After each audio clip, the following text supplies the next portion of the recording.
Well, I think all of us realize that we are in the middle of a very, very difficult evolutionary crisis. And I believe that this evolutionary crisis is one destined to birth an embodied divine humanity through the force of sacred activism.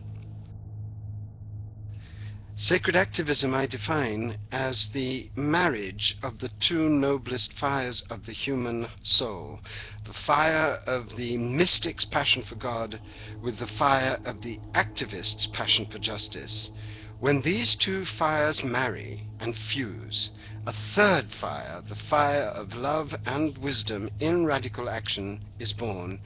And it is with this fire, I am convinced, that we are going not only to save humanity and nature, but also birth a new kind of humanity on the earth.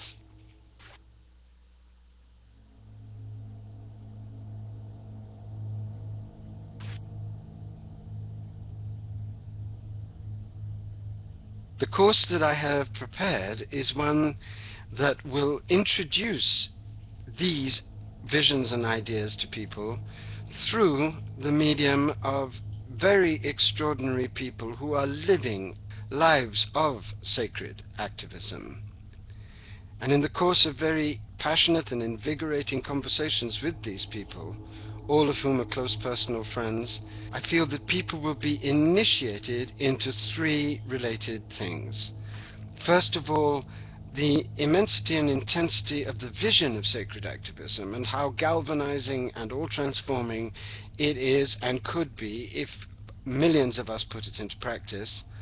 Secondly, how it looks like to be a sacred activist in ordinary life, because all of these people are living lives of sacred activism. And thirdly, I hope that people will be offered real tools, tools of meditation, tools of visualization, tools of deep preparation to do this work in the real world.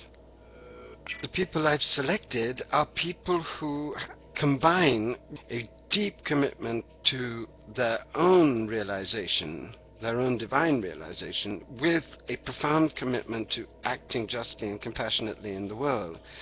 And they're not just talking about it, they are doing it.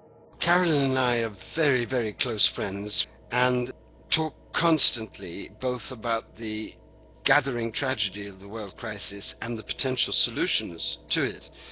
Carolyn is, to my mind, the greatest of the American teachers, and she combines a tremendous mystical passion for the world with a very deeply held radical passion for justice and for compassion in action. So she is an ideal person to end this series on, and her whole life is dedicated to her own version of sacred activism. And what I will be talking to them, each one of them, about is how they combine spirituality and action, and how that combination looks like in the nitty-gritty details of their lives. Because everywhere I go, I meet people who are waking up to the urgency of the situation and who ask me, what can I do? And what has become very clear to me is that people really now want to connect deeply with their own sacred consciousness and act out of it in a way that is profoundly meaningful and powerful. And it is for those people that I'm teaching this course, because I'm convinced that a conversation that's at once exalted and very down home, extremely passionate, but also very clear about the need to stay focused on sacred practice in the nitty-gritty details of life, is exactly the kind of conversation that we all need to participate in now.